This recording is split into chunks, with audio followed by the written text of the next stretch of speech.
Hello horror fans and welcome back to the scariest channel on YouTube, Top 5 Scary Videos, the place where I'm always glad to share a gloomy old tale with you all, because that's what we do and we're proud of it. What's going on guys? As always I'll be your host Jack Finch as we leave the world of horror cinema behind for one brief moment and untie the knot of true crime and take a look at 5 real people who survived horror movie situations. Roll the clip.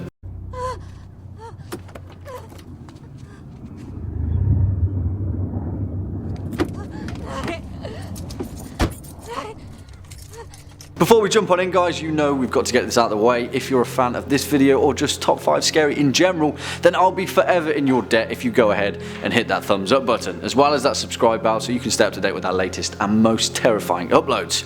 On with the show. Now, it goes without saying, but we're all aware that true horror lies in the heart of humanity. Despite all of the good, graciousness and noble things that do exist in the world, there are also some horrific and inhumane atrocities. Horror fiction serves as a foil for this. Staring into the abyss is a cathartic act. It reminds us of the time that we've spent while in the light. Kicking off at number 5, Mickayla Lewandowski. And well, this is probably the case of the worst fiancé of all time, because Mickayla Lewandowski, who lived in Yorkshire at the time, didn't exactly have the most loving relationship with her then fiancé Martin Kasprzak. Instead of a gut-wrenching breakup or public argument though, Mickayla was the victim to something much more terrifying.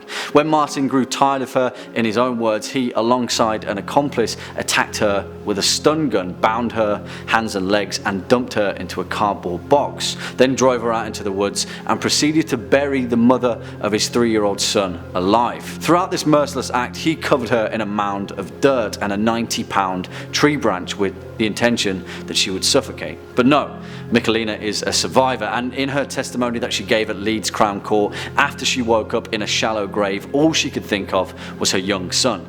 Thinking quickly, she managed to cut through her bonds with her engagement ring and then desperately clawed her way out of the grave. But she survived, and both of her attackers were sentenced to 20 years in prison. Next up at number 4, Joann Lees and Peter Falcone. Now this is a bleak, violent tale of a terrible murder from down under. British tourists Joann Lees and Peter Falcone were enjoying the sights and sounds of Australia, and on one particular trip they were driving their van through the Australian outback late at night, when suddenly on the side of the road another motorist signalled for them to pull over. His van was broken down. The man informed the pair that his van's exhaust pipe had been emitting sparks and he needed assistance in repairing the vehicle.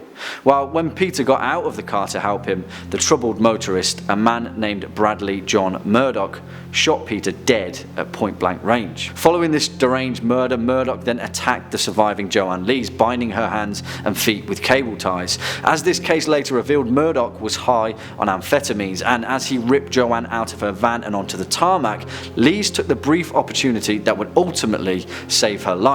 As Murdoch was distracted with moving Falcone's body, Lees took the chance to flee into the bleak outback, finding a hiding spot in a copse of bushes. After hiding there, terrified for 5 hours, somehow she survived and managed to flag down a passing car for aid. Murdoch was convicted of murder but has tragically never revealed the whereabouts of Falcone's body. Creeping in next at number 3, Elizabeth Shove.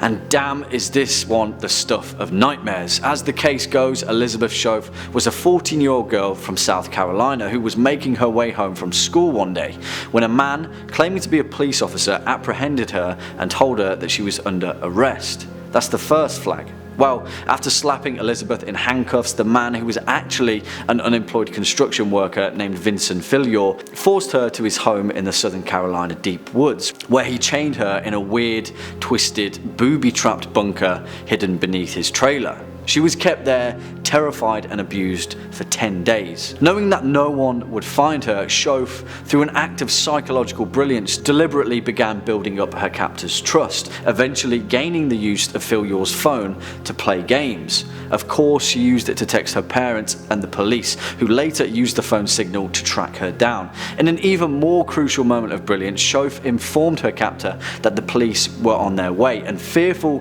that he would kill her, she convinced him to run away.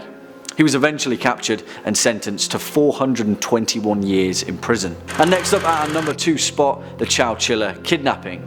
This one is just plain weird, and I'm not entirely convinced as to whether the real truth of this case ever came to light. In July 1976, 26 school children aged between 5 and 14 were on their school bus heading home from their summer school in Chowchilla, California.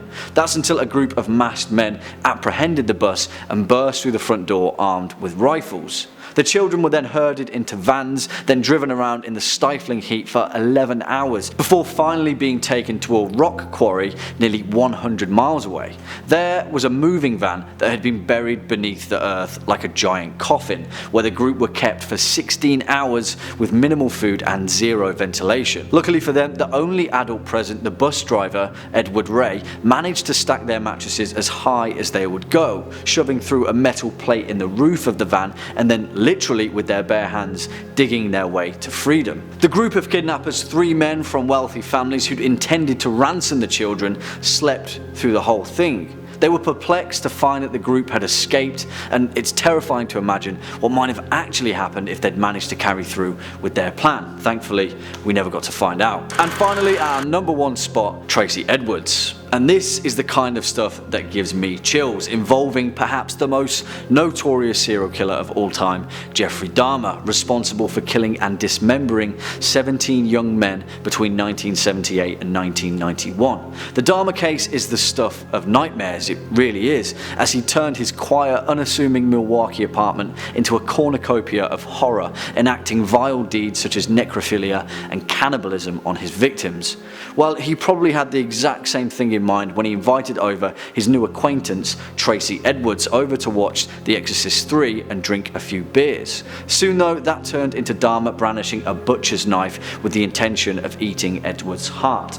Thankfully though, as Edwards thought quickly in such a terrifying scenario, he'd managed to use Dahmer's increasingly manic persona to his advantage and convinced the serial killer to put handcuffs on just one of his wrists, as Dahmer instructed him to lie down before his death. This gave Tracy the opportunity to punch Dahmer straight in the head, knocking him down unconscious and allowing Tracy to flee the apartment. He flagged down a nearby police car, and eventually this led to the final arrest of Jeffrey Dahmer. Well, what do you guys think? Do you think we've missed anything on this list? Let us know in the comment box down below. As always guys, cheers for stopping by. Make sure to tune in tomorrow for your daily dose of horror. If you'd like to continue your fright-fueled binge, then feel free to hit that playlist floating shortly above. As always, I've been your host Jack Finch. You've been watching Top 5 Scary Videos, and until next time, you take it easy.